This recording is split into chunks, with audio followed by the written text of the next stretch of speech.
Glória a Deus. Aleluia. Santo é o nome do Senhor.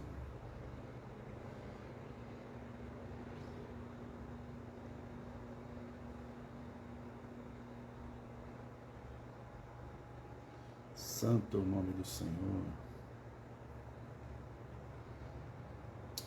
Aleluia. Boa noite aí, boa noite a todos. Boa noite, Senhor Jones, sua família. Que Deus te abençoe. Amém. Glória a Deus. Boa noite, o pessoal está entrando aí. Que o Senhor te abençoe e te guarde nessa sexta-feira, começo de 2021. Nós vamos falar essa noite sobre as petições, né? O poder das petições. Nós vamos falar sobre alguns textos bíblicos, vamos meditar nesses textos e implorar que o Espírito Santo traga o entendimento sobre a nossa vida, sobre aquilo que nós precisamos compreender da parte de Deus. O Senhor nos ensina todas as coisas e nós precisamos receber com mansidão a palavra em nós enxertada. Amém? Então, boa noite a todos que estão chegando aí, a Marcelo, a Marildo, a Eliane, e as pessoas que estão entrando. Que Deus abençoe a vida de vocês ricamente. Nós falamos na semana passada sobre as petições. Essa semana nós vamos terminar esse assunto, um assunto muito importante para nós estudarmos. Amém? Então, a Renata, a Cristiane, que Deus te abençoe, amém? Glória a Deus. Vamos lá. Vamos orar para que Deus fale conosco, que Ele nos proteja. Pai, nós estamos aqui nessa noite, entregamos, Pai, esse tempo diante do Senhor, os nossos corações, nossos pensamentos, nosso dia, tudo que aconteceu essa semana, como está o nosso coração, como estão os nossos sentimentos, os nossos pensamentos. Nós entregamos tudo isso diante do Senhor. Pai, nós precisamos focar na Sua palavra, precisamos prestar atenção naquilo que o Senhor diz e receber com mansidão a Tua palavra. Então traz essa mansidão, Pai. Traz essa inspiração que traz a palavra rema para dentro do nosso espírito. Em nome de Jesus, eu imploro, Senhor, a Tua presença nessa casa, nesse ambiente virtual, na vida de cada pessoa, de cada família que está ouvindo, Pai, a palavra de Deus. Em nome de Jesus, venha nos ensinar, porque só o Senhor é o nosso mestre, o Senhor pode nos ensinar, Pai. Tenha liberdade de sondar o nosso coração, de quebrantar todo orgulho, soberba, todo tipo de religiosidade, criticismo, tudo isso seja quebrado, Pai. Recebe a nossa vida, Papai. Coloca a Tua mão sobre nós e em nome de Jesus, cobre a nossa vida com o sangue do Cordeiro. Nós rejeitamos todo tipo de influência demoníaca, qualquer heresia, qualquer espírito de heresia, qualquer espírito maligno que queira distorcer a Tua palavra, seja repreendido e amarrado e que saia da nossa presença, saia desse estudo, em nome de Jesus, Pai. Amém, Senhor. Amém, meus queridos, vamos lá. Nós estamos falando sobre as petições, as petições prioritárias. Nós falamos na semana passada sobre o poder da petição, falamos sobre Filipenses 4, versículo 6, onde nós precisamos derramar diante de Deus as nossas petições para curar qualquer ansiedade do nosso coração. Então isso é uma base poderosa para a nossa vida. Nós vamos ficar mais calmos, mais tranquilos, mais equilibrados, na medida em que nós derramarmos as petições diante de Deus. Porque uma coisa importante que nós precisamos compreender é que cada vez que você pede algo para Deus, cada vez que você derrama o seu coração diante de Deus, cada vez que você fala com Deus, você já está usando a sua fé. A oração é um ato de fé. A oração indica que você crê que Deus está te ouvindo. Então você não está jogando palavras ao vento, você não está falando sozinho, meu irmão. Você está se dirigindo ao seu Pai, falando com Ele e fazendo petições a Ele, entre outras coisas. Amém? Outra coisa que nós estudamos na semana passada foi o tempo da resposta de Deus. Tudo tem o seu tempo determinado por Deus, né? Deus ouve as suas petições, Deus responde às petições, mas existe um tempo para que elas aconteçam. Às vezes o tempo pode ser 1 segundo, como pode ser 1 ano, pode ser 1 mês. Enfim, Deus responde todas as nossas petições, né? Outra coisa importante que nós entendemos é em relação ao que eu quero e o que eu não quero, né? Então, o que eu quero da parte de Deus e o que eu não quero da parte de Deus. Quando nós falamos em petições, as pessoas pensam naquilo que elas querem, mas não naquilo que elas não querem, né? Às vezes você recebe algo que você não gostaria de receber porque você não pediu para não receber. E aí você acaba recebendo, né? Se alguém te perguntar qual presente você quer ganhar no teu aniversário e você falar, me dá qualquer coisa, você vai receber qualquer coisa, inclusive presentes indesejados, coisas que você não quer, que de repente a pessoa achou que você gostaria. Mas se você tem um pai que pergunta para você o que você quer que eu te faça, você precisa dizer para ele o que você quer especificamente que ele faça para você. E, principalmente, o que você não quer que aconteça na tua vida. Amém? Nós estudamos também sobre a questão da a qualidade dos pedidos. Ou seja, nós pedimos mal, às vezes nós pedimos por cobiça, por ganância, às vezes pedimos por causa dos nossos prazeres, né? Ô Senhor, me dá um helicóptero. Aí Deus fala, helicóptero, filho? Para que você quer um helicóptero? Eu quero um helicóptero, eu quero uma lancha, eu quero um barco, eu quero um iate. Aí você pede uma coisa absurda porque você está calçado em cima de ganância, em cima de desejo, de status, e isso não é algo que Deus apoia. Deus não vai apoiar que você fique mais ganancioso. Deus vai te dar, às vezes, o que você precisa e não aquilo que você quer. Amém? Porque Deus é o nosso Pai. Ele sabe o que nós precisamos. Eu não sei o que eu preciso, mas Deus sabe. Eu não sei, irmão, o que eu não preciso, mas Deus sabe. Deus sabe o que vai me fazer mal e Deus sabe o que não vai me fazer mal. E Ele não vai me dar algo que vai me fazer mal. Então, às vezes, as petições, elas podem ser barradas porque eu peço mal. E é o que diz lá em Tiago, né? Você pedis e não recebeis, porque pedis mal. Quando você pede mal, você não recebe. Então, cuidado com a maneira como você está fazendo suas petições diante de Deus. Amém ou não amém? E hoje nós vamos falar sobre a motivação dos nossos pedidos, né? A primeira coisa que eu quero meditar aqui com você está em Provérbios, capítulo 30, versículo 7 até o versículo 9. Né? Provérbios, capítulo 30, versículo 7 até o 9, diz assim: 2 coisas te peço, não me negues, antes que eu morra. Afasta de mim a falsidade e a mentira. Não me des nem a pobreza e nem a riqueza. Dá-me o pão que me for necessário, para não suceder que, estando eu farto, te negue e diga, quem é o Senhor? Ou que, empobrecido, venha a furtar e profane o nome de Deus. Amém? Então, essas palavras, essa oração, ela foi dita por um homem chamado Agur. Né? Agur, ele fez uma oração que nos ensina muita coisa, porque essa oração ela faz parte das Escrituras.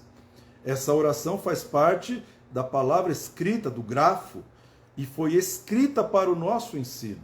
Então, esse homem, Agur, no livro de Provérbios, ele pede, ele faz uma petição a Deus e ele pede duas coisas. Duas coisas te peço, Senhor. Não me negue essas duas coisas antes que eu morra. Quais são as duas coisas que ele está pedindo para Deus? Olha, não me deixa morrer. Não me deixa morrer sem atender essas duas petições. Ou seja, ele está confiando em Deus, ele está colocando na mão de Deus o tempo da resposta. Eu não sei qual a idade que Agur tinha quando ele fez essa oração. Ele poderia ter 40, 50 ou até 20 anos, ou até 60 anos. Mas ele está falando, Deus, Pai, eu te peço duas coisas. Não me negue antes que eu morra. Não diga não para essas duas coisas antes que eu morra, mas de hoje até o dia da minha morte, me atende, Senhor. Me dá essas duas coisas. E aí ele fala para Deus, Senhor, afasta de mim a falsidade e a mentira. Primeiro pedido que ele fez para Deus. Já pensou se Deus chega para você e faz igual fez com Salomão? Pede o que você quer que eu te dê. Pede-me o que você quer que eu te faça. Deus está chegando para Salomão à noite. Depois que Davi, morreu, ele fez uma festa, uma consagração do templo, e foi uma grande bênção. E aí Deus, o próprio Deus, visita Salomão à noite e diz assim, Salomão, faz um pedido. Qual o pedido que você faria para Deus? O que você pediria para Deus? Deus falou assim, você pode pedir o que você quiser. Eu recebi a adoração, eu recebi o culto, eu recebi aquilo que você fez, as ofertas, eu recebi tudo que você fez. Então eu queria que você agora me pedisse algo. Peça algo que eu te dou, Salomão. No caso de Agur, ele pediu, não me deixe virar uma pessoa falsa e afasta de mim a mentira. Falsidade e mentira. Senhor, eu quero ser uma pessoa verdadeira. Eu quero ser uma pessoa que não seja religiosa. Eu não quero ser uma pessoa que finge. Eu não quero ser uma pessoa que usa máscara. Eu não quero ser uma pessoa que tem que fazer tipo para os outros. Eu não quero ser uma pessoa que diz uma coisa e faz outra. Eu quero ser uma pessoa que vive o que prega, vive o que ensina. Eu quero ser uma pessoa que vive o que acredita. Eu quero ter coerência no meu agir diário. Então afasta de mim a falsidade. Afasta de mim a falsidade, a mentira. Ele está falando, o pedido que ele está fazendo não é um pedido de coisas materiais. Ele não está pedindo coisas externas. Ele está pedindo a formação dentro dele da verdade. Ele está pedindo que Deus forme um caráter verdadeiro, sem dolo, sem fingimento. Senhor, eu não quero fingir uma alegria que eu não estou sentindo. Eu não quero fingir que eu estou bem quando eu não estou bem. Eu não quero fingir que está tudo bem. Eu não quero fingir. Eu não quero ser falso. Eu não quero prometer algo e não cumprir. Eu não quero dar uma palavra aqui e dar outra palavra. Eu não quero ser uma pessoa de dia e outra pessoa à noite. Eu não quero ser uma pessoa quando eu estou com a minha família e outra pessoa quando eu estou sozinho. Afasta de mim a falsidade. Ele está pedindo isso para Deus. Ele está reconhecendo diante de Deus que ele tem uma natureza terrena. Todos nós temos essa natureza. Todos nós tendenciamos à falsidade e à mentira. A Bíblia diz que todo homem é mentiroso. A palavra de Deus diz que todos nós somos mentirosos. Só Deus é verdadeiro. Só Deus é verdadeiro, irmão. Então, quando ele faz essa oração, ele está falando, Senhor, me livra dessa natureza, essa natureza de Adão, essa natureza contaminada com o pecado, me livra dessa natureza que me faz ser uma pessoa falsa, que me faz ser uma pessoa mentirosa, que faz com que eu fale as coisas e não cumpra, que eu seja uma pessoa que eu não sou de verdade. Ele está falando, Senhor, eu quero ter uma identidade uma identidade real. Uma identidade que reflita a verdade e não a mentira. E para que ele faça esse pedido, ele tem que ter uma revelação de quem ele é. Então esse pedido está calçado em cima de um autoconhecimento muito forte. Senhor, eu não quero ser falso. Eu não quero ser mentiroso. Eu não quero ser político. Eu quero ser verdadeiro. Eu quero ser uma pessoa que diz a verdade. Quero ser uma pessoa que demonstra essa verdade. Então, esse é um pedido poderoso, irmão. Amém? Não podemos pedir algo para Deus com falsidade e mentira. Não podemos.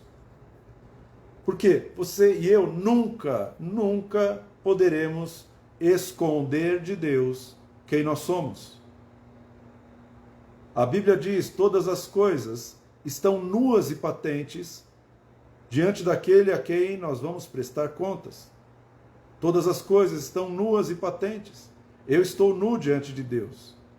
E quando eu estou diante de Deus, eu não posso me dar o direito de tentar mostrar uma pessoa que eu não sou diante de Deus. Pai, Não. Pai, obrigado, porque eu não posso agradecer quando eu não estou sentindo isso. Eu tenho que chegar diante de Deus e me quebrantar e falar: Senhor, eu não estou sentindo gratidão. Eu não estou sentindo essa alegria. Eu não posso fingir que eu estou sentindo alegria. Eu não posso fingir que eu estou sentindo um regozijo. Não posso fingir. Eu não posso ser falso diante de Deus. Então, quando você vai pedir algo para Deus, irmão, peça para Deus, mas seja verdadeiro diante de Deus. Uma pessoa, por exemplo, eu vi essa história várias vezes. Uma pessoa que fumava, chegava diante de Deus e falava: Deus, me tira do cigarro, porque eu não gosto de fumar. E ela não parava de fumar. Não parava de fumar, não parava de fumar. E eu ouvi essa história há mais de 25 anos atrás. Mais de 25, nunca mais eu esqueci disso. E um dia ela foi falar com Deus, com um pastor, e o pastor falou para ela assim: irmã, por que você está triste? Eu estou triste porque eu estou pedindo para Deus tirar o cigarro da minha vida. E Deus não tira o cigarro da minha vida. Eu falei: mas como é? E o pastor falou para ela: como que você está pedindo isso para Deus? Eu falo para Deus: Deus, eu não gosto de fumar, por que o Senhor não tira o cigarro da minha vida? E o pastor falou para ela assim: é porque você está mentindo para Deus. Você está sendo falsa diante de Deus. Você tem que falar a verdade diante de Deus. Mas como assim, pastor? E o pastor falou para ela assim: olha, diga para Deus: Deus, eu gosto de fumar. Eu sinto prazer no cigarro. Eu gosto de fumar. É um prazer. Eu me sinto assim, assim e assim. Eu me sinto relaxada, eu me sinto calma, eu me sinto tranquila. Eu sinto essas reações. Por isso o cigarro é tão gostoso, Deus. E essa irmã começou a orar desse jeito. Mas ela tinha vergonha de falar isso para Deus. Ela achava que Deus era aquele cara religioso que queria ouvir o seguinte: cigarro, né? E a pessoa sai dali e ela vai fumar, porque ela ama o cigarro. É por isso que ela fuma. E aí ela começou a orar de maneira correta. Ela perdeu essa religiosidade. Ela tirou a máscara de religião diante do Pai. E aí essa história que o pastor contou diz que a irmã deixou de fumar logo depois. Ela simplesmente perdeu o gosto pelo cigarro. E Deus conseguiu preencher na vida dela aquilo que estava faltando, que o cigarro dava para ela. Deus substituiu com uma coisa muito melhor, que é o Espírito Santo. O Espírito Santo podia dar tranquilidade para ela, podia dar alegria para ela. Então, meu querido, minha querida, quando nós estamos orando: Senhor, afasta de mim a falsidade. Se eu fizer uma oração religiosa, eu não serei ouvido, porque eu estou sendo falso, estou sendo mentiroso. Se eu fizer uma oração que eu mesmo não estou daquele jeito, não sou aquilo que eu estou apresentando diante de Deus, eu estou chegando diante de Deus com mentira e com falsidade. E Deus não engole máscara. Deus não acredita em máscara, irmão. Você pode ser a pessoa mais bonita, a pessoa mais bem vestida, a pessoa mais conhecedora, a pessoa mais ungida, a melhor pessoa do mundo, mas se você chegar diante de Deus com falsidade, Deus não vai ouvir a tua oração. Então, é muito importante que nós tenhamos essa atitude de sermos verdadeiros diante de Deus. E eu vou te falar uma coisa importante: quando você é verdadeiro diante de Deus, você consegue ser verdadeiro diante dos homens. Se você é falso diante de Deus, você vai ser falso diante dos homens. Então eu tenho que tirar a falsidade do meu coração quando eu estou orando, quando eu estou buscando a Deus. Amém? Porque Deus não vai ouvir mentira. Deus quer que nós rasguemos o nosso coração. Nada está oculto diante de Deus. Deus conhece, sonda, Ele sabe como nós estamos. Por que eu preciso falar com Deus e rasgar o meu coração e falar com Ele como eu estou me sentindo e ser verdadeiro diante de Deus? Porque isso demonstra que eu estou me abrindo para que Deus opere na minha vida. Isso demonstra que eu estou disposto a que Ele possa mudar o meu interior. Quando eu me abro diante de Deus, quando eu estou rasgando o meu coração, Senhor, eu estou irado, Senhor, eu estou com medo, Senhor, eu estou com inveja, Senhor, eu estou soberbo. São orações que a gente não ouve. A gente não ouve uma pessoa falar: Senhor, eu sou mentiroso. A gente não ouve isso, né? A gente nem tem que ouvir, quem tem que ouvir é Deus. Mas eu nunca vi você entrar numa igreja e alguém chegar lá para começar o culto ou para alguma coisa e pegar o microfone e falar: Senhor, eu quero pedir perdão porque eu tenho cobiça no meu coração. Estou cobiçando o carro do irmão ali. Eu nunca vi, né, uma intercessora falar assim: olha, Senhor, eu estou cobiçando o marido da irmã que está ali. Então, essa é uma atitude de falsidade. Eu fui numa igreja uma vez para ensinar sobre intercessão, e eu lembro que era para outra pessoa ministrar o tema, e essa outra pessoa era uma pessoa, né, muito conhecida, muito, né? E a igreja encheu de gente para ouvir o outro pastor, o apóstolo, ministrar. E quando eu fui apresentado ali como aquele que ia ministrar aula de intercessão, o povo ficou decepcionado, porque eles queriam ouvir o apóstolo, etc. Para mim não tem problema, eu falei: Senhor, aqui, se eu ministrar a tua palavra aqui, se eu ministrar o ensino aqui, o ensino não vai entrar, porque o povo que gostaria de ouvir aquele outro apóstolo. O que eu faço? E eu fiquei ali meio constrangido no começo, e a primeira coisa que Deus falou: você vai e confessa os seus pecados para eles. Confessa os seus pecados. E eu peguei o microfone e falei: irmãos, eu não sou apóstolo, mas antes de começar a falar sobre intercessão, eu gostaria de confessar meus pecados aqui para a igreja, né, para a gente orar, e já orar tranquilo. E eu comecei a confessar ali: meus Senhor, olha, eu sou mesmo soberbo, orgulhoso, né? Eu sou, às vezes sou falso, eu conto uma mentira, né? Às vezes eu estou ali, fico irado, acabo tendo pensamentos horríveis na minha cabeça. Eu comecei a falar, né, quem eu sou, e isso acabou causando impacto. As pessoas ficavam chocadas, né, de ouvir um pastor que veio lá de São Paulo, estava no Rio de Janeiro, confessando seus pecados ali. Eu falei: eu preciso confessar meus pecados, eu preciso me humilhar, eu preciso pedir perdão para Deus, eu preciso ser verdadeiro. Eu não vim aqui como um super-homem, eu sou eu sou apenas um caniço agitado pelo vento, não sou nada, né? Enfim, eu sou apenas uma voz. Então, é uma voz que vai falar aqui. não é um super-homem, não é um título, não é uma capa, né? É um pó, é um barro. E aí eu lembro que eu confessei ali e falei, vamos orar, irmãos, né? Vamos orar, fecha os teus olhos aí, vamos orar. E se você quiser também, você pode pedir perdão. E eu lembro, como se fosse hoje, que a presença de Deus ali se manifestou de maneira tremenda. Por quê? Porque a primeira coisa que Deus me direcionou é ser uma pessoa verdadeira diante das pessoas.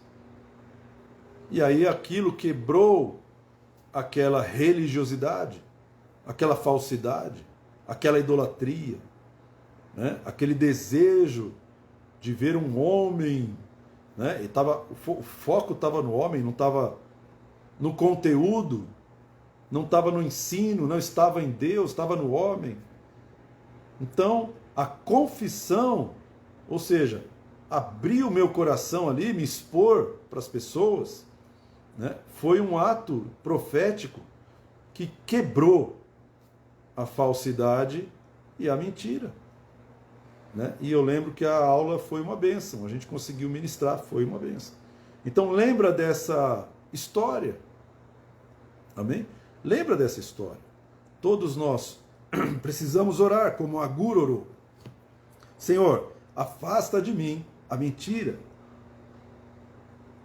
Porque quando você afasta a mentira, você começa a ser tratado por Deus e a verdade pode aparecer. Deus pode trazer a verdade no teu coração.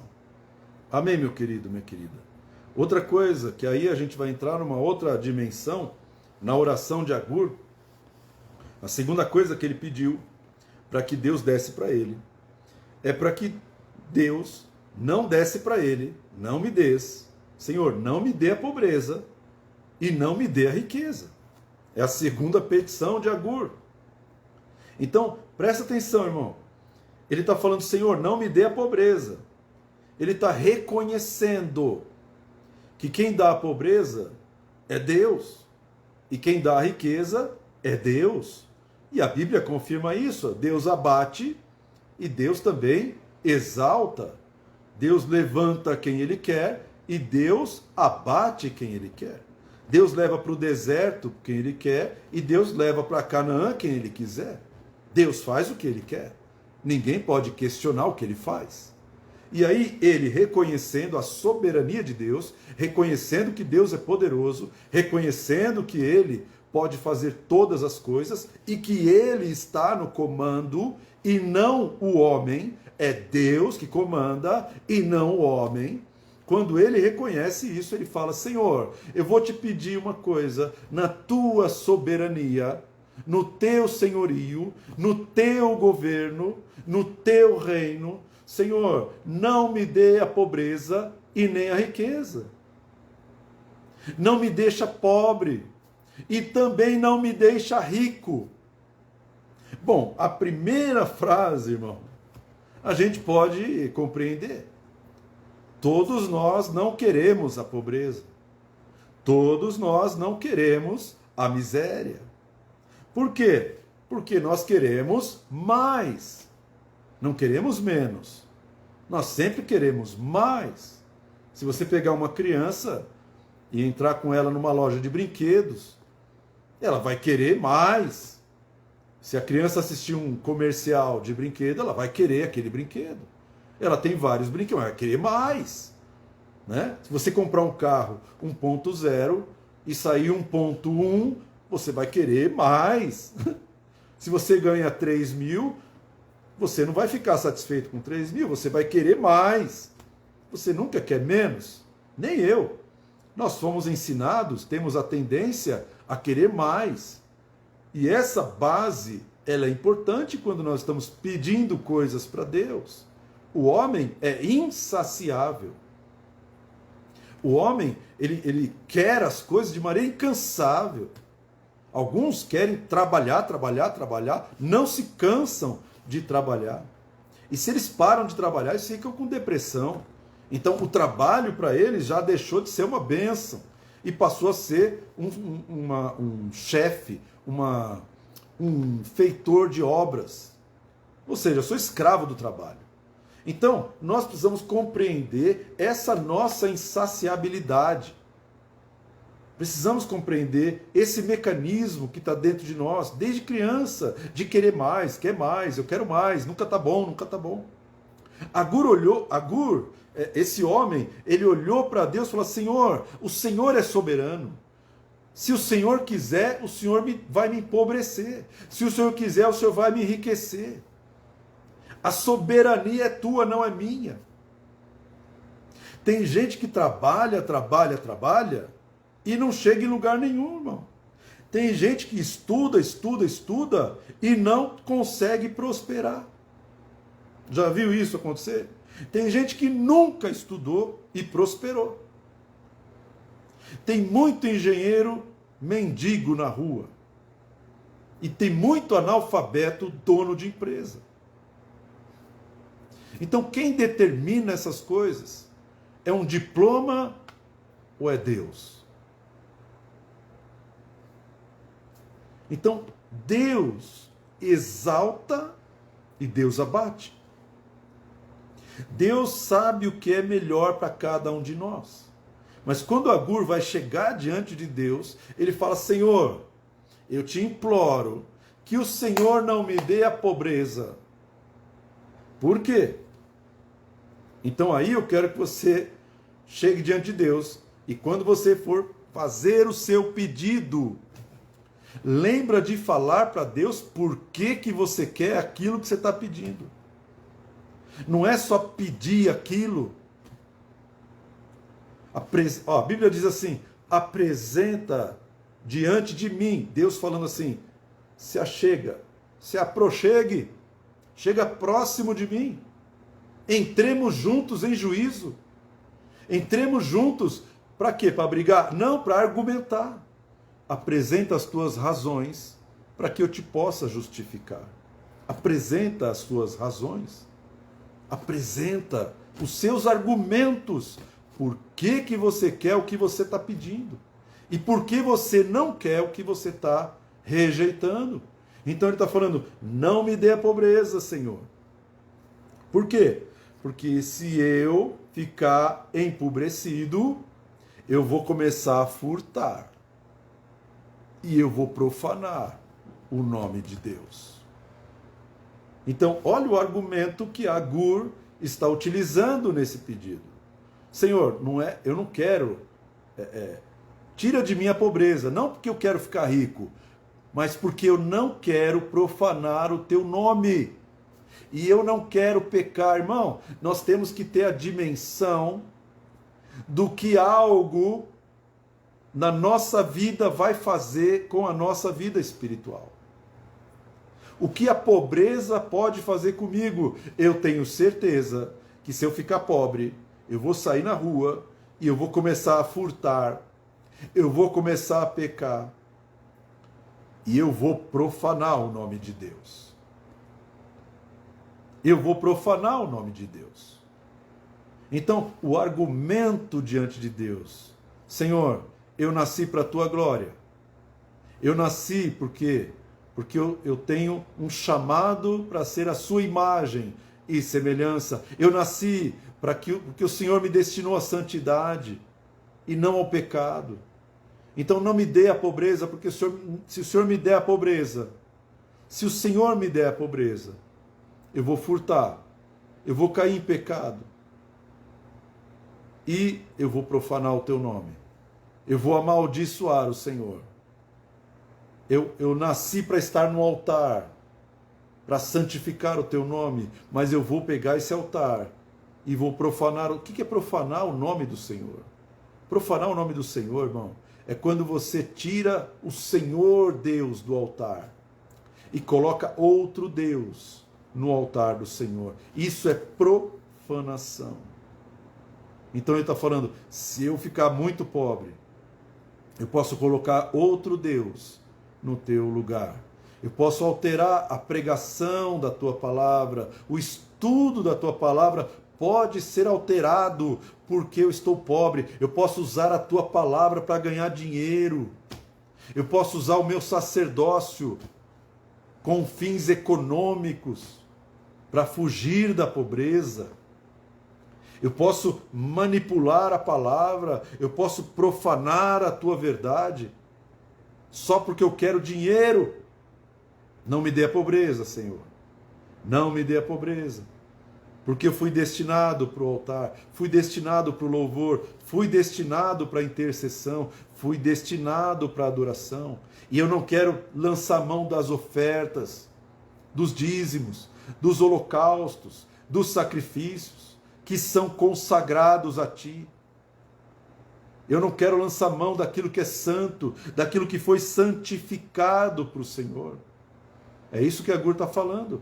A pobreza vai fazer eu profanar o nome do Senhor. Então o meu sacerdócio será profanado. Não me dê a pobreza, Senhor. Não me dê a pobreza. E é interessante, irmão. Ele sabia que como um ministro de Deus, ele tinha o risco de pecar nesse sentido. Ele tinha o temor. Esse pedido indica temor com o nome do Senhor. Temor é algo que as pessoas acabaram perdendo do altar. Temor de Deus. Não me dê pobreza, Senhor. Por quê? Por que você não quer a pobreza? Porque você vai ficar se sentindo mal? Não. Por que você não quer a pobreza? Porque você quer viver regaladamente? Também não. Por que você não quer pobreza? Porque você não quer sofrer? Também não. Eu não quero a pobreza porque eu temo o teu nome. Eu não quero a pobreza porque eu não quero profanar o teu altar. Eu não quero furtar do teu altar. Eu não quero furtar daquilo que é consagrado, daquilo que é santo ao Senhor. Então Agur está falando, não me dê pobreza. A pobreza, ela também vem de Deus, irmão. O Senhor exalta e o Senhor abate. Ele é Deus. Deus exaltou Nabucodonosor. Deus abateu Nabucodonosor. Deus exaltou Jó. Deus abateu Jó. Deus. O Senhor exalta e o Senhor abate. Então Agur, ele está calçado em cima da soberania de Deus. Não me dê pobreza, Senhor. Por quê? Por que, meu servo? Por que você não pode experimentar um pouco de pobreza? Porque eu não quero profanar o teu nome. Eu não quero estragar o que está acontecendo no teu altar com um pecado que eu posso cometer. Então, se o Senhor me der pobreza, eu posso pecar nesse sentido. Amém? Então, isso é reconhecimento de uma fraqueza. Eu reconheço que eu sou fraco. Então ele está pedindo, não me dê a pobreza. Agora, a segunda parte do pedido, não me dê a riqueza. Isso é impactante, irmão. Você já falou para Deus, Senhor, não me dê a riqueza. Você já falou para Deus isso? Agur está falando, Senhor, não me dê a pobreza, mas também não me dê a riqueza. Hoje em dia, irmão, o evangelho não rejeita, o tipo de evangelho que é pregado, rejeita um tipo de oração dessa. Fica só na primeira parte do pedido, Senhor, não me dê pobreza. Não me dê a pobreza, vou bater na madeira. Deus que me livre. Né? De ser pobre. Deus que me livre. Eu quero ser rico. Então o evangelho hoje está calçado em cima da riqueza. Mas Agur, um sacerdote, um adorador, um homem sábio, ele chega para Deus, Senhor, eu não quero a riqueza. Eu não quero a riqueza. Ele está falando para Deus, eu não quero a riqueza.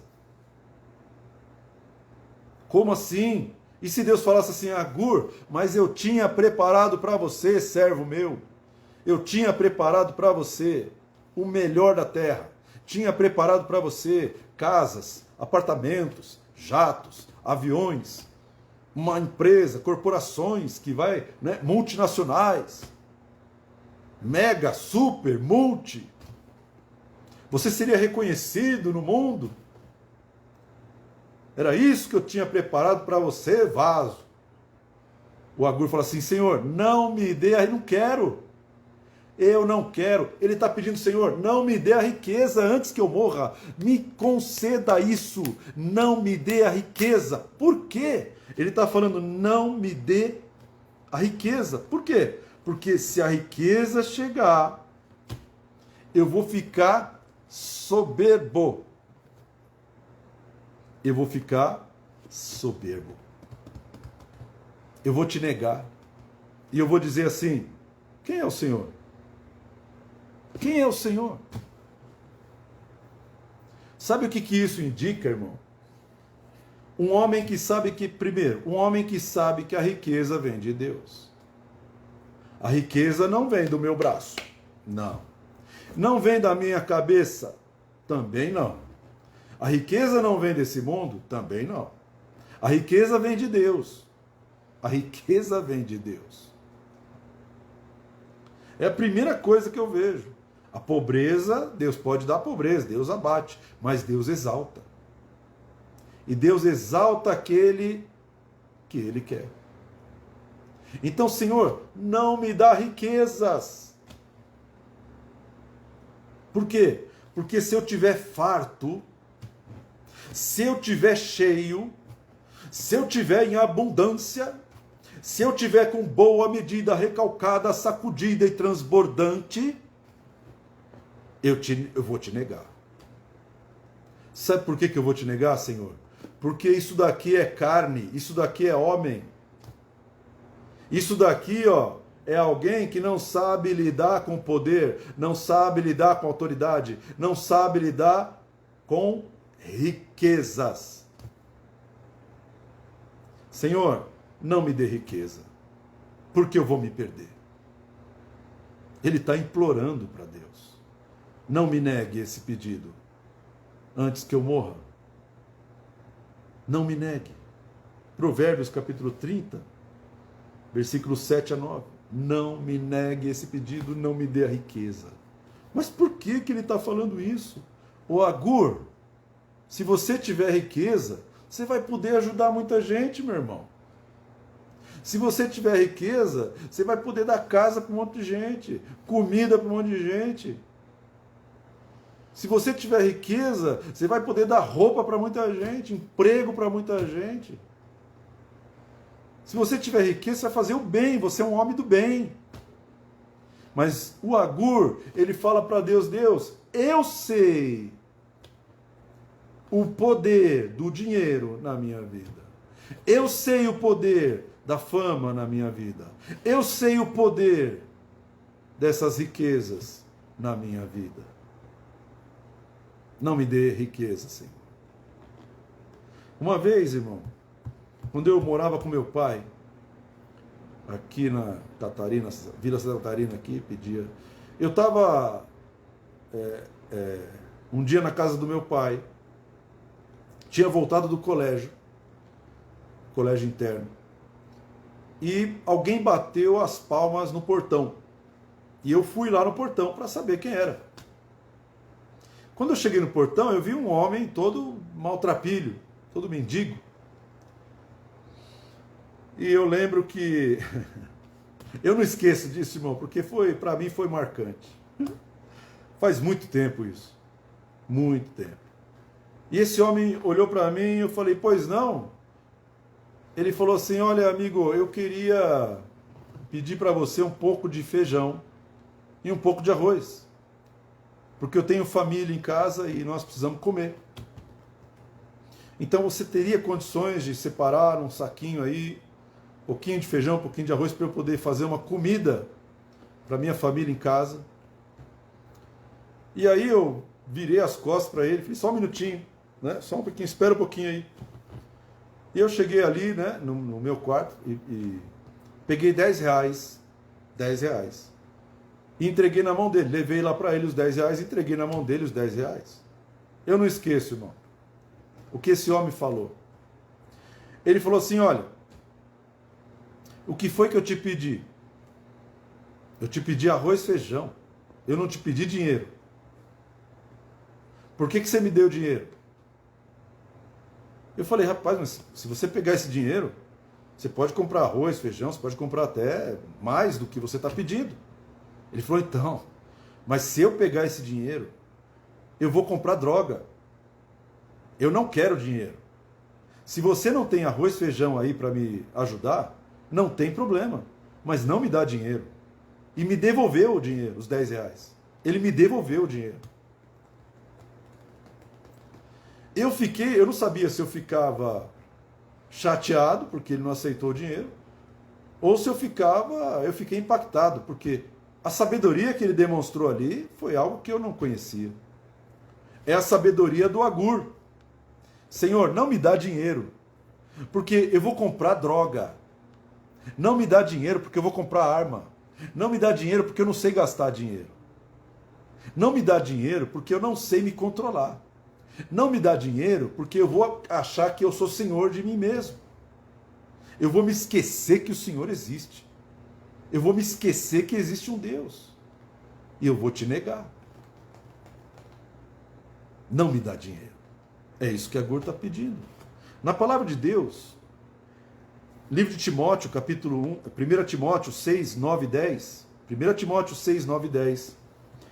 A Bíblia diz assim, ora, os que querem ficar ricos caem em tentação e cilada e em muitas concupiscências insensatas e perniciosas, as quais afogam os homens na ruína e na perdição, porque o amor do dinheiro é a raiz de todos os males, e alguns nessa cobiça se desviaram da fé e a si mesmos se atormentaram com muitas dores. 1 Timóteo 6, 9 e 10 está falando exatamente isso. Os que querem ficar ricos caem. É incoerente. Pô, eu quero ficar rico. Você precisa ambicionar, você precisa ter uma cobiça, você precisa ter uma meta de crescimento financeiro, você tem que ter, e aí isso exageradamente transforma a pessoa num candidato ao inferno, ao desvio da fé. Então, quando a palavra de Deus fala que essas concupiscências insensatas afogam os homens, essa palavra afogam foi utilizada no livro de Lucas, no livro de Lucas, no capítulo 5, no versículo 7, que diz assim, então fizeram sinais aos seus companheiros do outro barco, para que fosse ajudá-los, e foram e encheram ambos os barcos a ponto de quase irem a pique. Lucas 5 fala da pesca maravilhosa.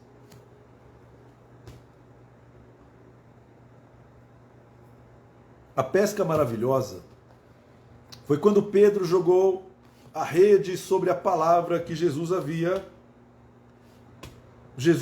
dito, vai para o mar e joga a tua rede. Senhor, havendo pescado a noite toda, nada pegamos, mas sobre a tua palavra lançarei a rede.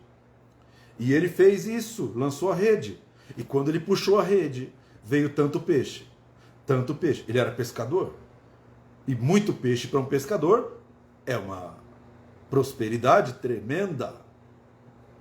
Então Pedro, ele entrou numa prosperidade tremenda. E a Bíblia diz em Lucas 5 que ele começou a encher o barco. E ele começou a fazer sinal para outro barco, para que o outro barco começasse a ajudá-lo naquela pesca. E aí os dois barcos ficaram cheios de peixe. Era peixe que não acabava mais.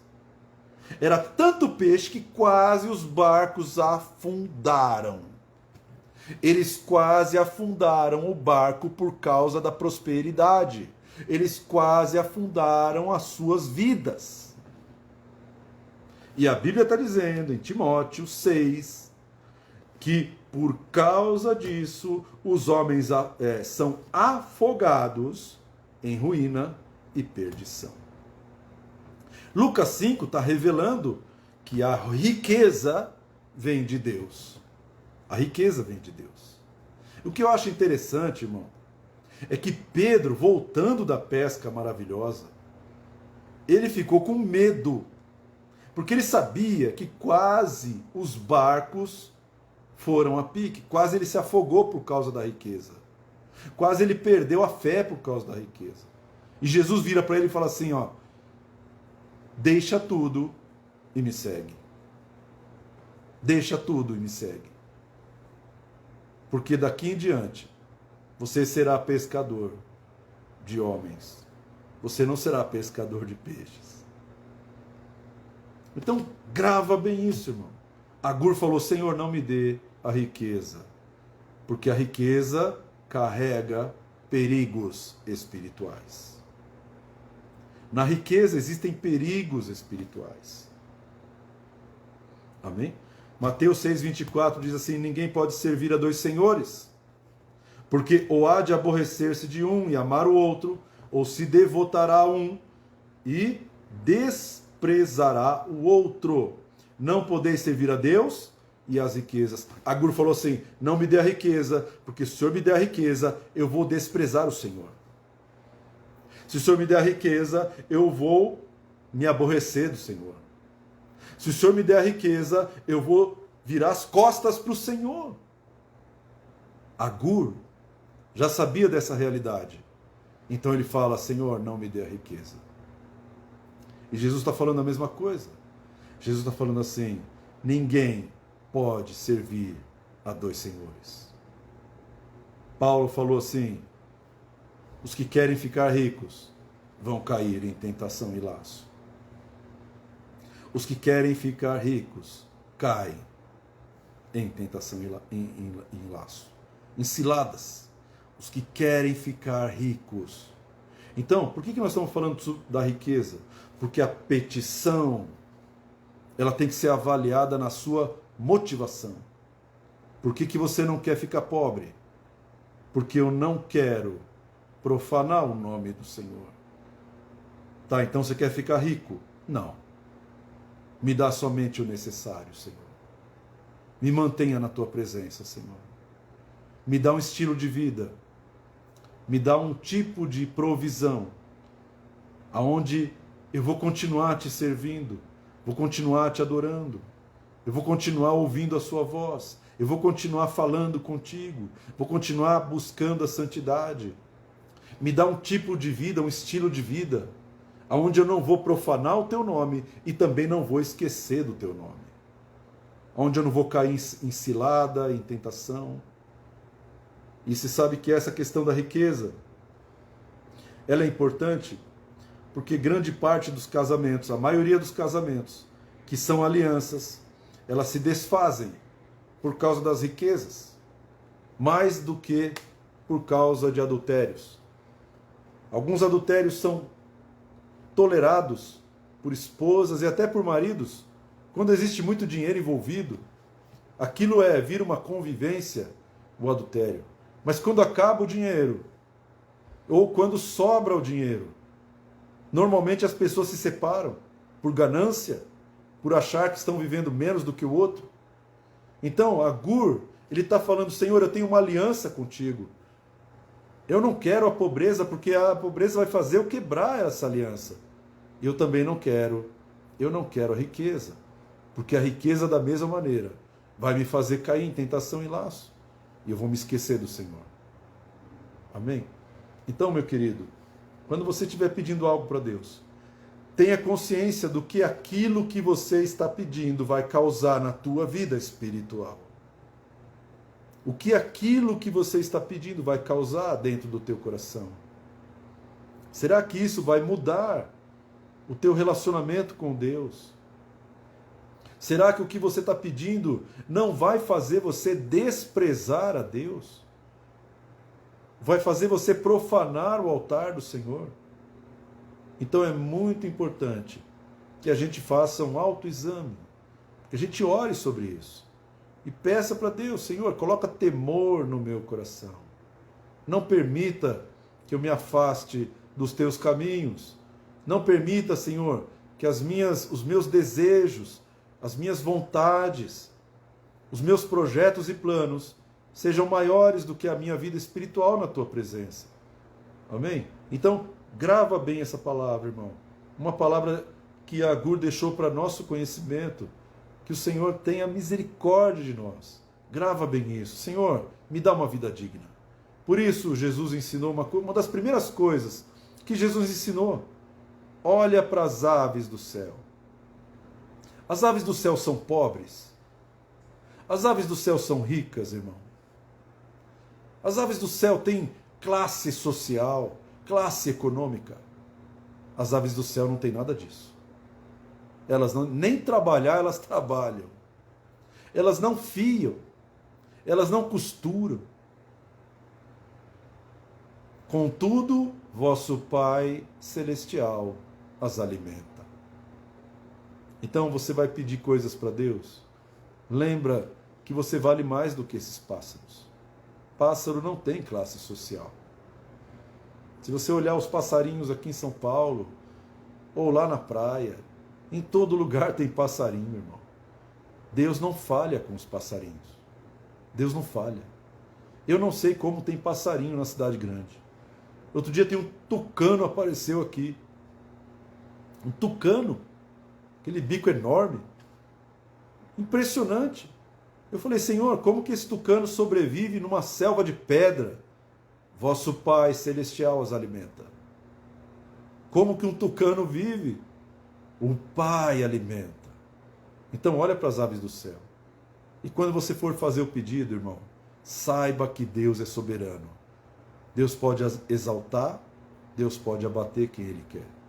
Ele tem o controle de todas as coisas. Amém? Então vamos orar. Vamos pedir para que o Senhor tenha misericórdia da nossa vida. E na semana que vem nós vamos falar um pouco mais sobre petições. Eu pensei que ia conseguir terminar hoje, mas não deu. E na semana que vem nós vamos falar da outra dimensão das petições. Amém?